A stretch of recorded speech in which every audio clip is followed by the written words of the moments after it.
नमस्कार दोस्तों, आप सभी का स्वागत है हमारे YouTube channel BCS basic physics में। और आज के इस वीडियो में हम कक्षा 12 का टॉपिक लेकर चल रहे हैं नेज अर्धचालक।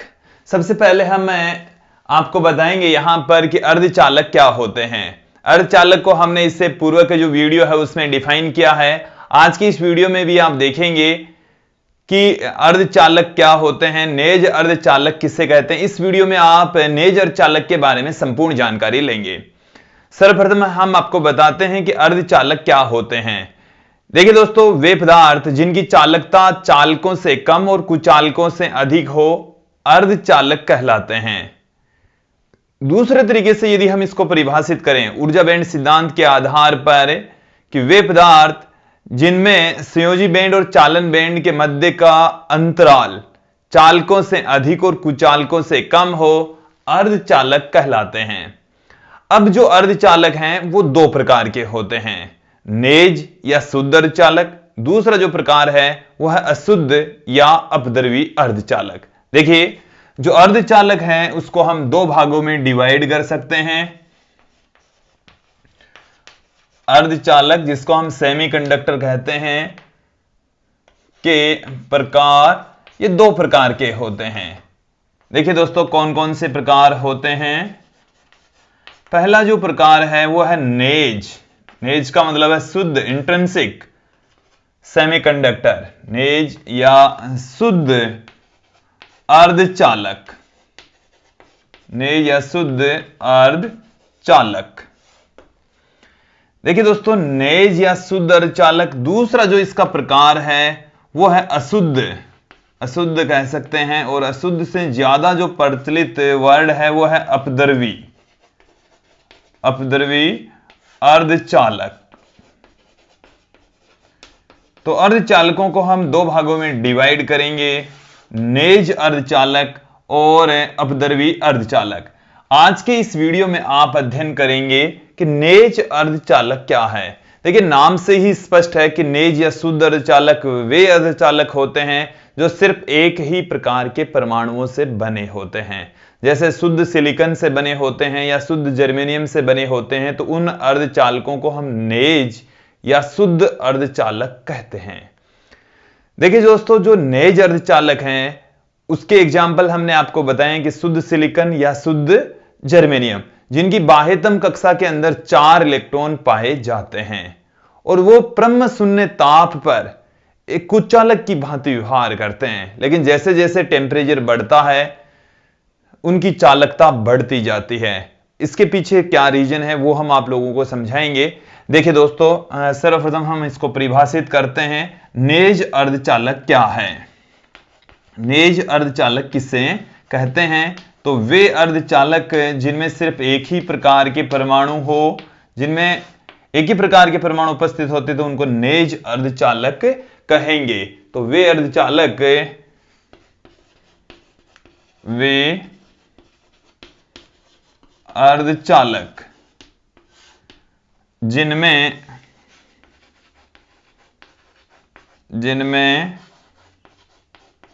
सिर्फ एक ही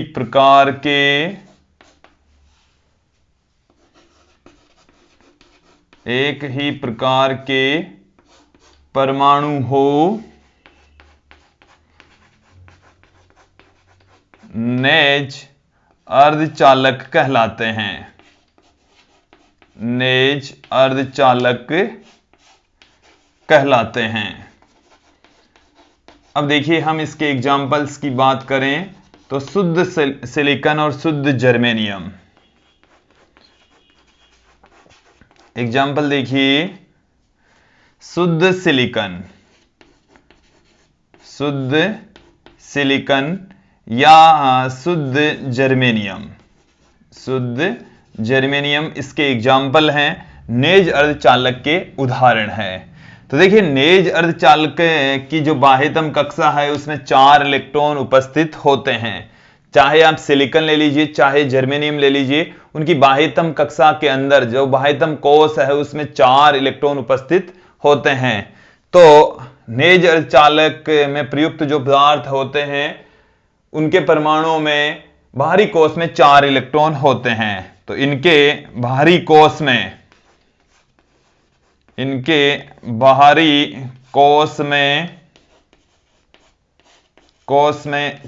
4 इलेक्ट्रॉन होते हैं। 4 इलेक्ट्रॉन होते हैं दोस्तों। अब देखिए इनकी जो संरचना है वो किस प्रकार की होती है। वैसे तो ये जो सिलिकॉन और शुद्ध जर्मेनियम है ये चतुष्फलक की ज्यामिति में होते हैं, बट उनको हम बोर्ड के ऊपर एक सिंपल से तरीके से दिखाएंगे कि किस तरीके से मौजूद होते हैं। देखिए दोस्तों, ये जैसे हमारे पास में है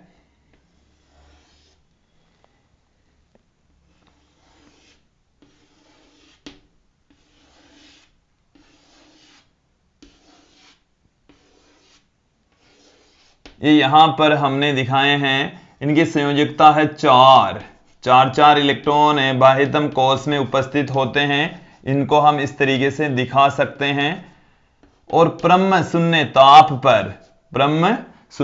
पर या ब्रह्म ताप की बात करें, ब्रह्म ताप का मतलब है कि जिस पर परमाणु गति करना बंद कर दें, तो उस स्थिति में उस ताप पर इन परमाणुओं की स्थिति किस प्रकार से रहेगी। परमाणु इस तरीके से मौजूद रहेंगे और प्रत्येक परमाणु की बाह्यतम कक्षा में जो 4 इलेक्ट्रॉन होते हैं वो अन्य 4 परमाणुओं के साथ में सहसंयोजक बंध बना लेते हैं।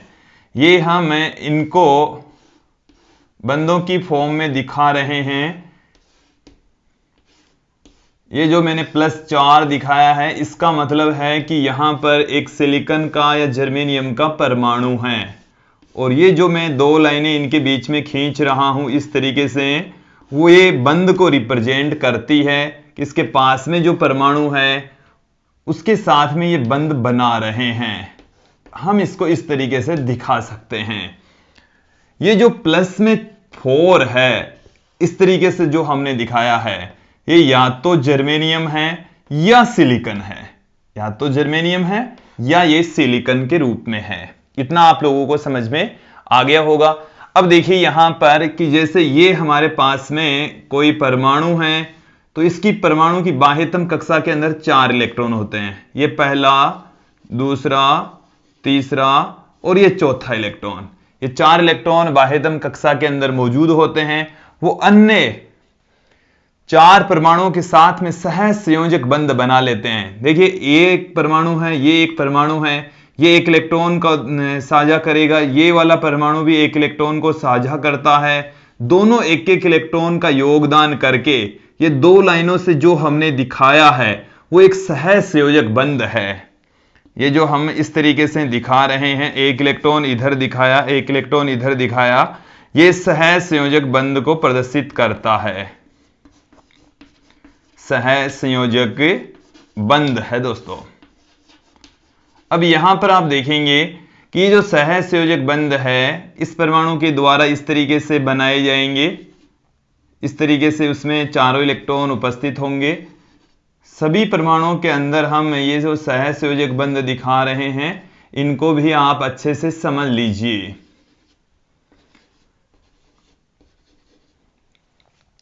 कि इस तरीके से सहसंयोजक बंध उपस्थित होंगे।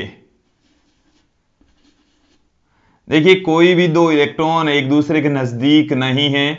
इनकी जो व्यवस्था है वो एक सिस्टमेटिक ढंग से इसमें इलेक्ट्रॉन उपस्थित होते हैं। वो भी आप इनको गौर करके देखेंगे तो अच्छे से समझ पाएंगे। यहां पर देखिए प्रत्येक परमाणु की बाह्यतम कक्षा के अंदर 4 इलेक्ट्रॉन होते हैं, 1 2 3 4। और देखो 1 इलेक्ट्रॉन के बीच में यहां पर ये जो बंध बन रहा है, यहां पर स्पेस है, यहां पर इलेक्ट्रॉन नहीं है। ये इलेक्ट्रॉन, फिर यहां पर इलेक्ट्रॉन नहीं है, फिर यहां पर इलेक्ट्रॉन है, यहां नहीं है, यहां इलेक्ट्रॉन है, यहां नहीं है, यहां इलेक्ट्रॉन है। इस तरीके से सभी में व्यवस्थित है।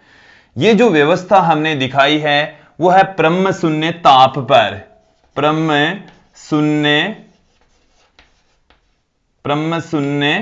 ताप पर अर्धचालक। ब्रह्म शून्य ताप पर हमने आपको यहां पर दिखाया है अर्धचालक कुछ चालक पदार्थ की भांति काम करता है, कुछ चालक की भांति कार्य करता है, कुछ चालक की भांति कार्य करता है, कुचालक के रूप में काम करेगा, कुचालक की तरह काम करता है दोस्तों।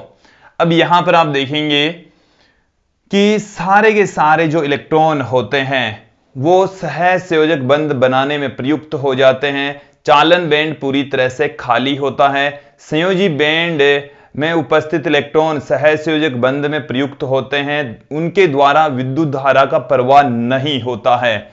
यदि मैं यहां पर इसको दूसरे तरीके से दिखाऊं तो ये हमारे पास में है चालन बैंड, ये है चालन बैंड, और ये है हमारे पास में संयोजी बैंड।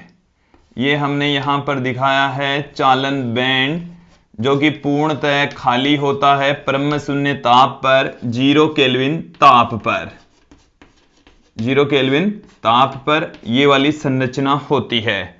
यहां पर जो इलेक्ट्रॉन होंगे वो सहसंयोजक बंध बनाकर रखेंगे।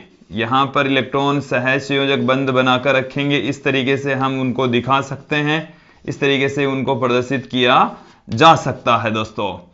यहां पर ये जो गैप होता है इसको हम कहते हैं वर्जित बैंड, वर्जित ऊर्जा अंतराल।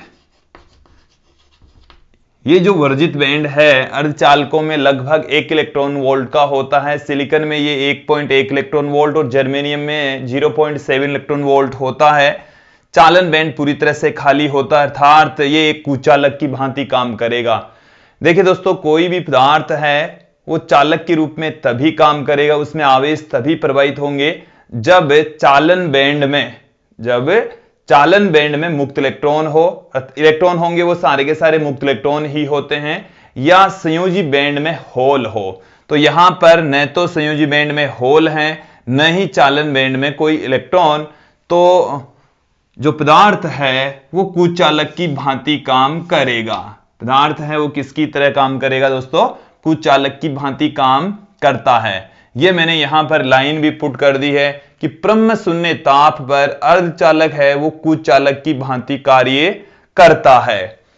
अब देखिए दोस्तों, हम यहां से इस पदार्थ का टेम्परेचर बढ़ाएंगे। जैसे ही हम टेम्परेचर बढ़ाते हैं तो कुछ यहां से सहसंयोजक बंध टूटेंगे, और जब सहसंयोजक बंध टूटेंगे दोस्तों, एक बार इतना समझ लेंगे, इसको आप यदि नोट करना चाहें तो इसको एक बार इतना नोट करेंगे। फिर उसके आगे की जो स्टेप है वो है कि जब हम इस अर्धचालक का ताप बढ़ाते हैं, इसको टेम्परेचर देते हैं, उष्मा देते हैं, तो क्या होता है। मैं एक बार पीछे हट रहा हूं ताकि आप देख सकें, अच्छे से नोट कर सकें।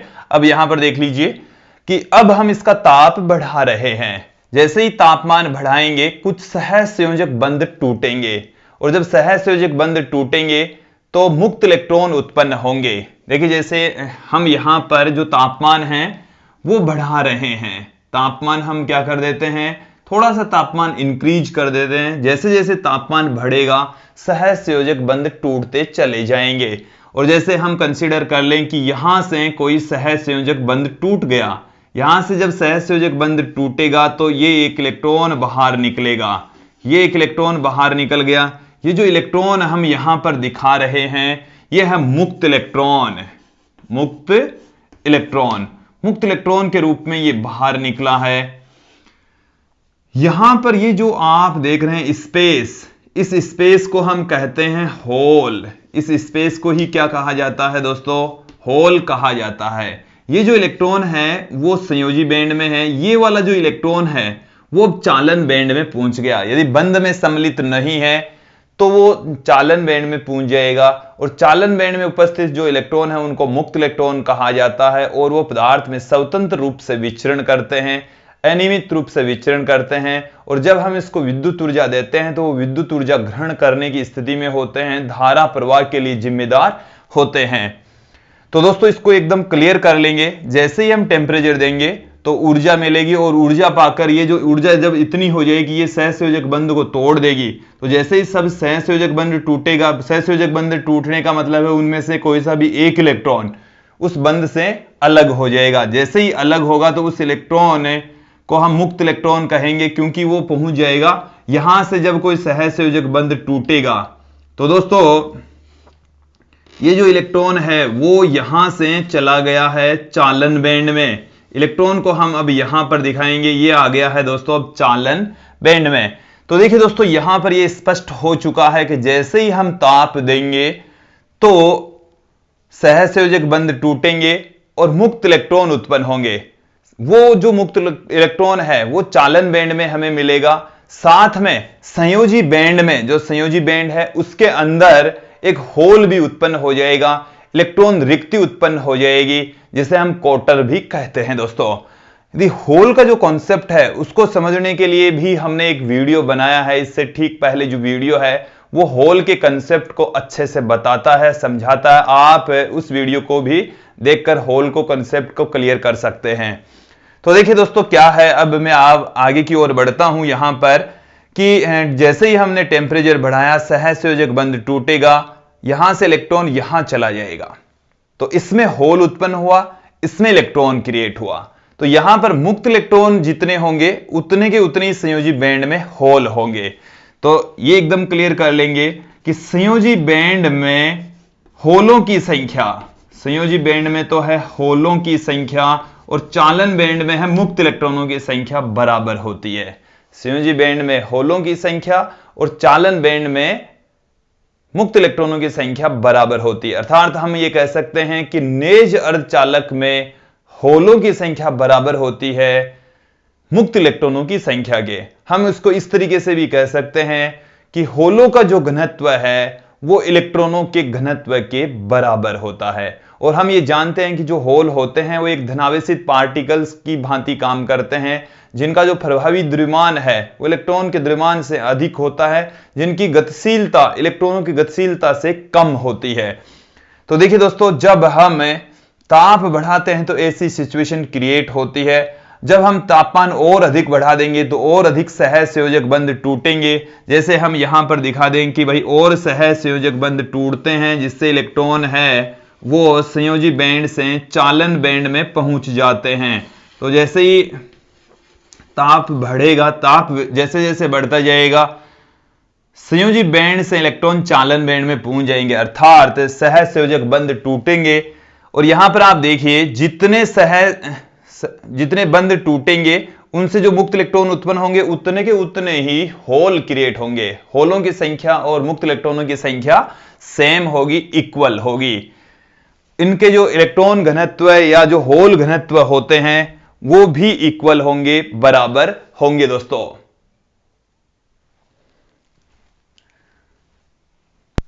दोस्तों जैसे ही ताप बढ़ाया जाता है तो हमने आप लोगों को बता दिया है कि सहसंयोजक बंध टूटेंगे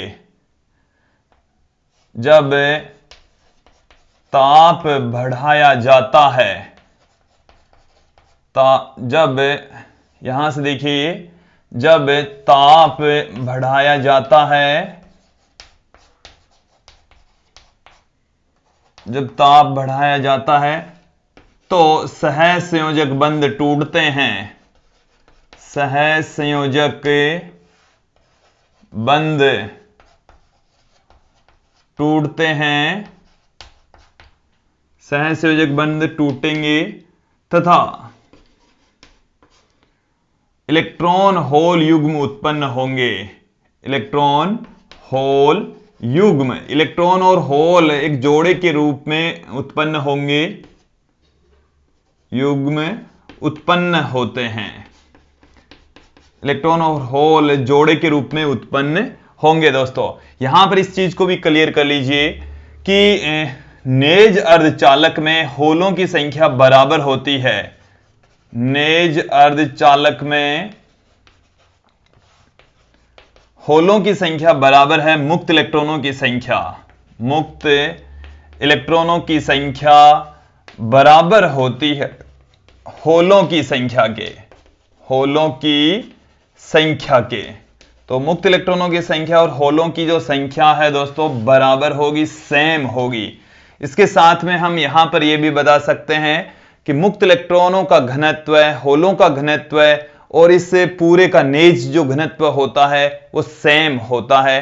तो देखिए यहां पर हम ये भी कह सकते हैं कि N है वो बराबर होता है P के और ये बराबर होता है एन आई के। देखो इनका मतलब समझ लीजिए क्या है। इस एन का मतलब है इलेक्ट्रॉनों का घनत्व,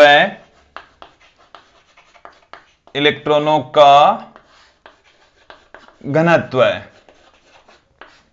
ये P है वो है होलों का घनत्व है। देखो होल एक पॉजिटिव चार्ज की भांति काम करते हैं, इसलिए इसको P से प्रदर्शित कर दिया गया है। तो होलों का घनत्व P से पुट किया जाएगा। और ये जो एन आई है वो है नेज घनत्व है, नेज अर्धचालक का घनत्व है।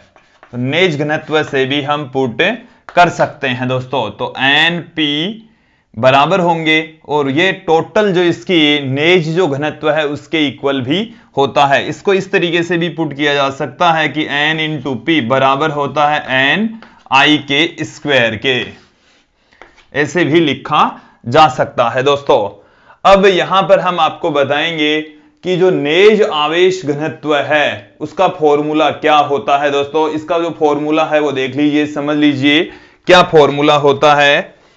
कि जो नेज आवेश होता है एन आई, इसको हम एक फॉर्म में पुट करेंगे।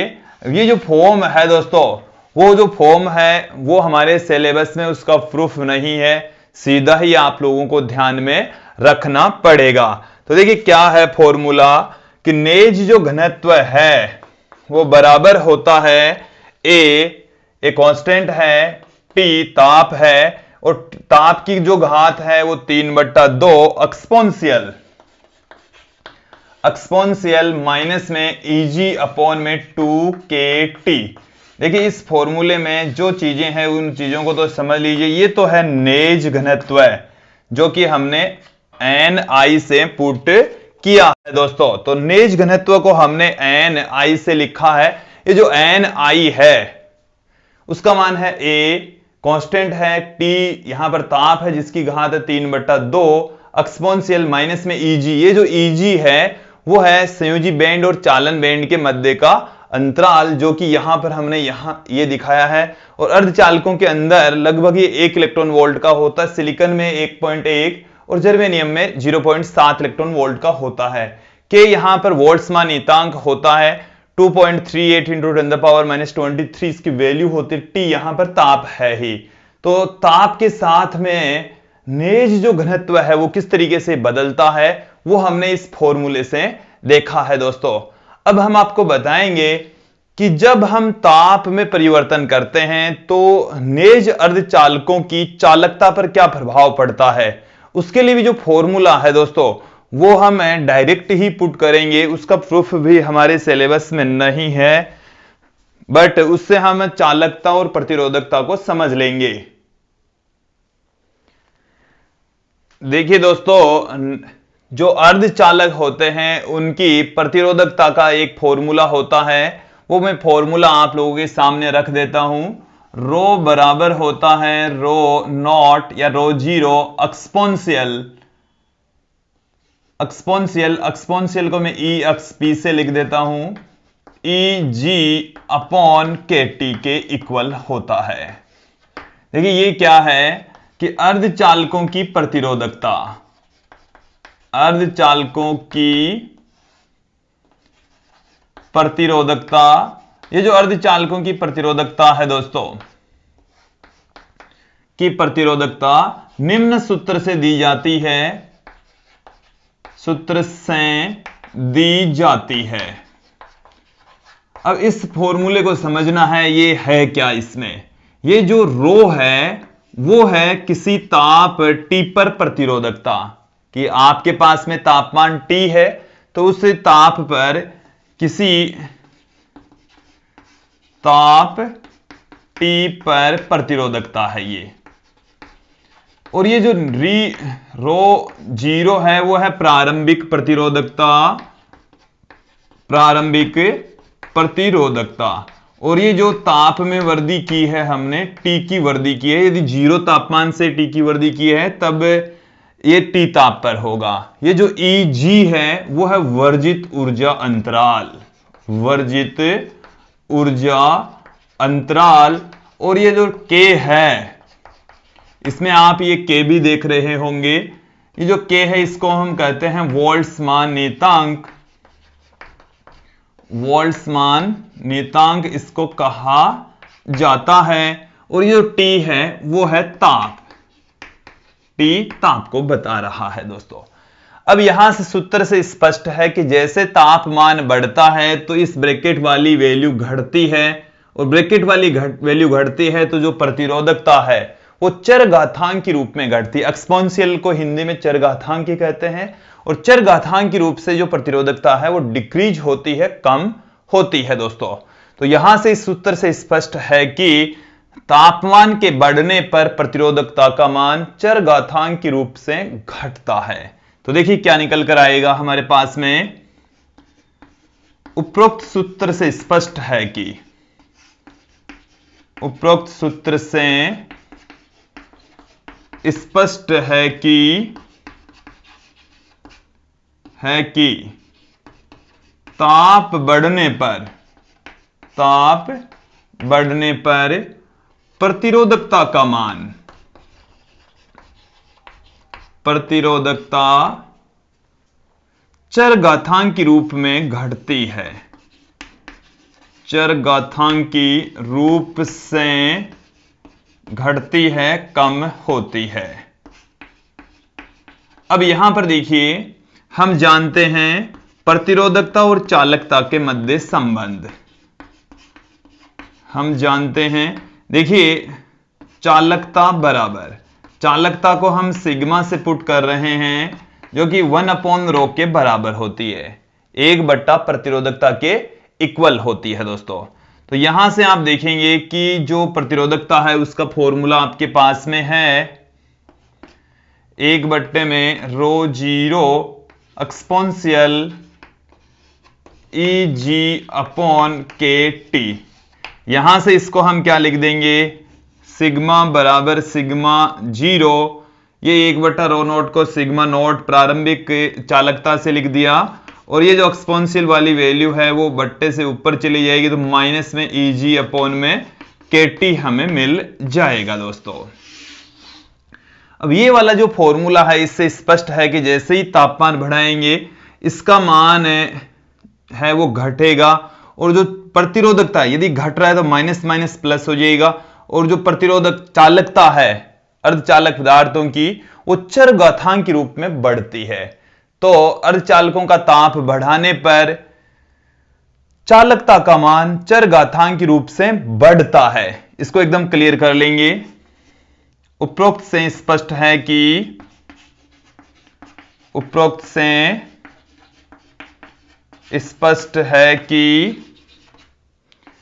ताप बढ़ाने पर अर्धचालकों